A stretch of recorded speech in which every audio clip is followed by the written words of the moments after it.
Hello बच्चों, कैसे हो आप सब। वेलकम टू आवर चैनल जिसका नाम है गोपाल शर्मा क्लासेस। बच्चों, आज जो हम करने वाले वो है क्लास 11th की अकाउंटेंसी से चैप्टर नंबर 7 जिसका नाम है origin of transactions, source documents and preparation of vouchers. तो शुरू से लेकर लास्ट तक बने रहिएगा, ज़्यादा टाइम वेस्ट करते हुए स्टार्ट करते हैं। नमस्कार बच्चों, मेरा नाम है गोपाल और आप देख रहे हैं Gopal Sharma classes. Let start.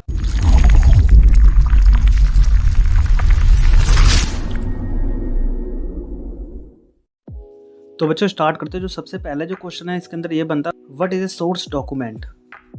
बच्चों स्टार्ट करते हैं। सोर्स डॉक्यूमेंट्स किसे कहते हैं। कभी भी कोई भी हम लेन देन करते हैं, कोई भी हम ट्रांजेक्शन करते हैं, चाहे सेल करें, चाहे परचेज करें, चाहे वो कैश में हो चाहे क्रेडिट में हो, तो उसके लिए कुछ ना कुछ डॉक्यूमेंट्स लगते हैं, सपोर्टिंग डॉक्यूमेंट्स। मतलब कोई एक प्रूफ होता है, हर लेन देन का एक प्रूफ होता है, उसी को सोर्स डॉक्यूमेंट हो कहते हैं। इसे हम इस तरह से कर सकते हैं कि transaction are recorded in the books of accounts on the basis of evidences which are bill of purchase, invoice for sale, debit and credit notes, etc.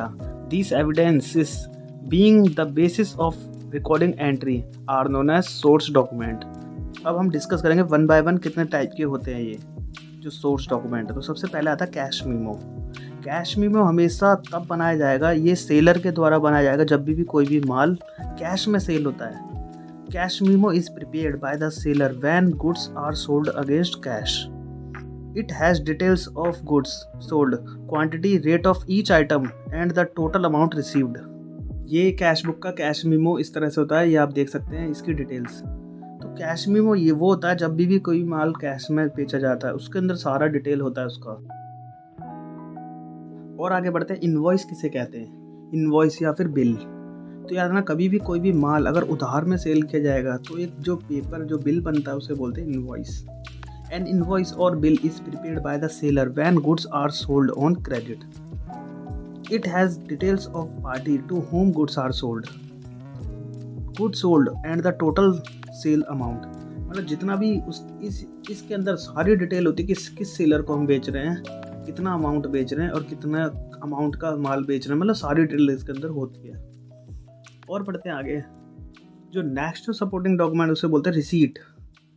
Receipt बोलते हैं जब भी हमें कोई पेमेंट मिलती है कस्टमर से तो उसे बोलते हैं रिसीट। व्हेन कैश और cheque is received from a customer, a receipt for the amount received is issued. मतलब जब भी कैश किसी कस्टमर से मिलता है तो एक the receipt is prepared in duplicate. ये डुप्लीकेट में बनाई जाती है कि ओरिजिनल कॉपी रहती है कस्टमर के पास, पार्टी को दी जाती है, और डुप्लीकेट अपने पास रखते हैं रिकॉर्ड के लिए।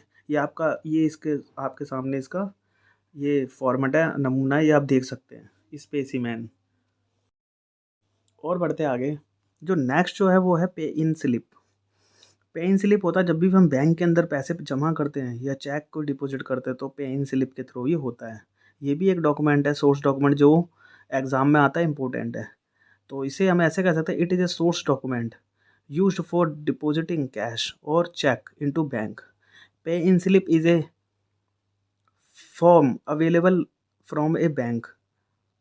It has counterfoil which is retailer by the depositor, which is retained by the depositor. मतलब पे इन स्लिप एक ऐसा डॉक्यूमेंट होता है जो कभी भी बैंक में पैसे जमा करने हो या चेक जमा करने हो तो पे इन स्लिप चलती है, जो आप किसी बैंक में जाके देख सकते हैं। और बढ़ते आगे। और ये इसका फॉर्मेट है, आप इसे देख भी सकते हैं। अब आगे बढ़ते हैं। और नेक्स्ट जो सपोर्टिंग डॉक्यूमेंट है उसका नाम है चेक। तो चेक किसे कहते हैं आपने सब हर कोई जानता है और इसे आप देख भी सकते हैं। और बाकी इसे डिटेल ऐसे इस तरह से हम लिख सकते हैं एग्जाम में। Cheque is a document in writing drawn upon the bank with which the account is held and is payable on or after the due date. The bank supplies the cheque forms. The name of the party to home the payment is to be made is written after the words to pay to, then the amount return both of the words and figure. कहने को मतलब check एक तरह से bank के द्वारा cheque book दी जाती है कि कोई भी मतलब इसके द्वारा हम क्या करते हैं, किसी को भी पेमेंट दे सकते हैं और वो कभी भी जाकर उस डेट पर या कभी भी जाकर उसे डिपॉजिट कर सकता है। तो ये भी एक तरीका होता है, क्या होता है, डॉक्यूमेंट्स का किसी भी ट्रांजेक्शन को करने के लिए। और बढ़ते आगे। और ये इसका स्पेसिमेन है, चेक का नमूना, ये आप देख सकते हैं। तो बच्चों अब स्टार्ट करते हैं हम डेबिट नोट क्या होता है। तो याद ना, डेबिट नोट को जानने से पहले हम ये बात करेंगे कि डेबिट नोट का कंसेप्ट कहाँ से आता है, क्योंकि कंसेप्ट पे बात करेंगे तभी हमें ये चैप्टर का मतलब मेन जो टॉपिक है समझ में आएगा। तो बच्चों याद रखना डेबिट नोट होता क्या है। तो डेबिट नोट का कंसेप्ट जब जब स्टार्ट होता है तब कभी भी जब हम क्रेडिट की परचेज करते हैं मतलब उधार में कोई माल खरीदते हैं तब ये डेबिट नोट का कंसेप्ट सामने आता है। जैसे कैसे, वह मान लीजिए कि आप अकाउंट्स के स्टूडेंट हो, हम अगर कोई माल परचेज करते हैं किसी से तो क्या एंट्री होती है। मान लो हमने कोई माल खरीदा था, परचेज करा गुड्स 10,000 का, मान लो श्याम से खरीदा, तो हम इसकी जनरल एंट्री क्या करेंगे, purchase account debit to Shyam, क्या करेंगे परचेज। वैसे कैश में खरीदते तो purchase account debit to cash होता, लेकिन अभी क्या पार्टी का नाम लिखेंगे, purchase account debit to Shyam. Shyam कौन है, सेलर जिसने हमें माल बेचा है, और श्याम कौन है, एक तरह से हमारा क्रेडिटर भी है। श्याम कौन है, क्रेडिटर। अब मान लो हमने 10,000 का जो माल खरीदा, purchase account debit to Shyam हमने कर दिया। अब इसमें से हमें कुछ मान लो 2,000 का माल हमें पसंद नहीं आया, हम इसे रिटर्न करना चाहते हैं। क्या करना चाहते हैं, रिटर्न। तो हमने श्याम का जो, अगर हम रिटर्न करेंगे तो उसका रिवर्स एंट्री करनी पड़ेगी। रिवर्स एंट्री कैसे होगी, Shyam account debit to purchase return, Shyam account debit to purchase return 2000 से करेंगे। इसका मतलब क्या हुआ बच्चों, याद रखना कि देखो हमने पहले परचेज करा था श्याम से 10,000, इसका मतलब है हमने श्याम को 10,000 रुपये देने हैं। लेकिन अब क्या हुआ, अब हम क्या करें, हमें कुछ माल पसंद नहीं है, हम उसे वापस कर रहे हैं माल, तो वापस कर रहे हैं तो हमें एक नोट लिखना पड़ेगा। नोट लिखना पड़ेगा, उसी को बोलते हैं डेबिट नोट।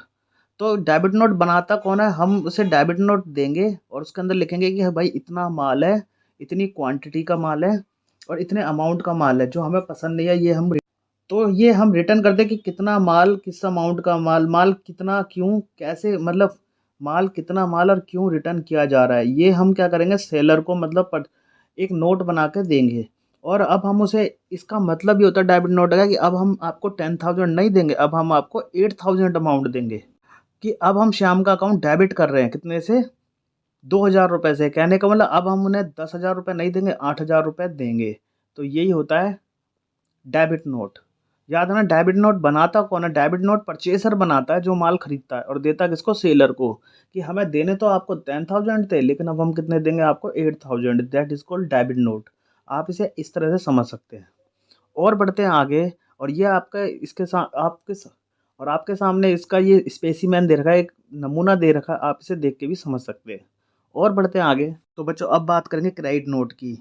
तो अभी तक जो हमने बात करी थी वो बात करी थी कि जो परचेजर क्या होता है, डेबिट नोट इशू करेगा कि अब हमको आपको इतने रुपए नहीं देने, कम रुपए देने हैं, ये हमने पिछले में पढ़ा था। अब यही नोट पहुंचता है सेलर के पास। अब जो होगा सेलर का रोल आएगा। इसके अंदर क्या होता है, जैसे मान लीजिए कि आपने, ये होता है उधार के टाइम पे, मान लीजिए आपने उधार की किसी को सेल करी है। जैसे एग्जांपल हमने एक श्याम था, उसको उधार की सेल करी है, तो उसकी एंट्री क्या होगी, Shyam account debit to sale. वैसे अगर कैश में करते तो cash account debit to sale होता, लेकिन हमने उधार में करी तो Shyam account debit to sale. मान लो हमने 20,000 का माल उसको बेचा है उधार पे। अब श्याम को कुछ माल पसंद नहीं आया, वो क्या करेगा, रिटर्न, तो उसकी करेगा रिवर्स एंट्री, जैसे sale return account debit to Shyam. तो जो श्याम होगा, अब ये 5,000 का माल श्याम ने क्या कर दिया, रिटर्न कर दिया।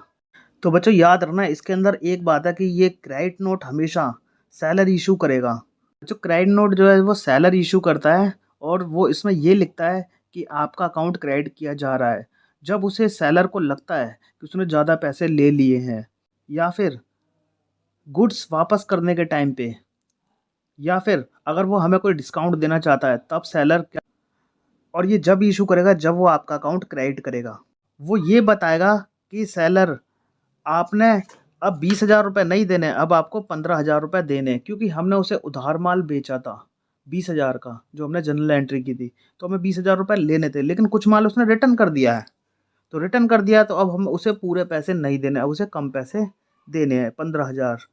तो जो क्रेडिट नोट होता है वो सेलर इशू करेगा कि कम पैसे अब उसे लेने हैं, पहले 20,000 लेने थे और अब लेने 15,000। तो ये होता है क्रेडिट नोट। और डेबिट नोट आपने पढ़ ही लिया, आप इसे दोनों को देख के कंपेयर करके समझ सकते हैं। और ये जनरल एंट्री आपके सामने, कोई प्रॉब्लम नहीं, अगर कोई प्रॉब्लम आएगी तो आप इसे कमेंट बॉक्स में ज़रूर मेंशन कीजिएगा, इसका सबका जवाब आपको ज़रूर मिल जाएगा। तो फिलहाल के लिए वीडियो यहीं ख़त्म होता है। चैप्टर ईजी है लेकिन फिर भी ये नॉलेज के लिए चैप्टर आगे आपके काम आएगा। तो फिलहाल के लिए वीडियो यहीं ख़त्म होता है। अगर आपको वीडियो अच्छा लगे तो इसे लाइक शेयर सब्सक्राइब करना ना भूलें। तो मिलेंगे नेक्स्ट वीडियो के साथ, जो कि बहुत ही जल्दी आएगी। टिल देन हँसते रहिए, मुस्कुराते रहिए, देखते रहिए हमारे channel Gopal Sharma classes. Good bye.